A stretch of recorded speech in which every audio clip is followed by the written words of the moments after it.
அன்பு உறவுகளுக்கு வணக்கம். உறவுகளே, இந்த டாஸ்மாக்குங்கிறது மிகப்பெரிய அரசியலாக இருக்குது.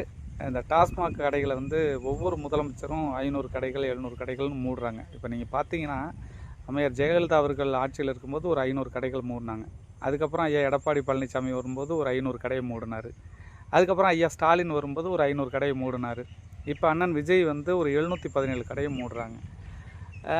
அப்படின்னா எத்தனை கடை? கிட்டத்தட்ட 2217 கடைகள் மூடி இருக்கிறாங்க. ஆனால் இன்னமும் அந்த 5000 கடைகள்ங்கிற எண்ணிக்கை குறையாமலே இருக்குது. ஏன் எப்படின்னு எனக்கு தெரியல. இப்போ ஒவ்வொரு முதலமைச்சர்களும் மூடி இருந்தாங்கன்னா கிட்டத்தட்ட 2017 கடைகள் மூடி இருந்தால் கூட வெறும் 3000 கடைகள் தான் இருக்கும். ஆனால் அப்படி இல்லையே, எங்கேயுமே அது குறைஞ்ச மாதிரி தெரில.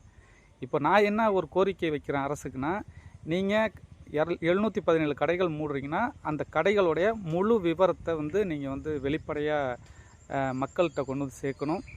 717 கடைகள் எந்தெந்த ஊர் எந்தெந்த பகுதியில் இந்த கடைகளை மூடியிருக்கீங்கிற விவரங்களை முழுமையாக மக்கள்கிட்ட கொண்டு சேர்க்கணுன்னு அன்போடு கேட்டுக்கிறேன். நன்றி.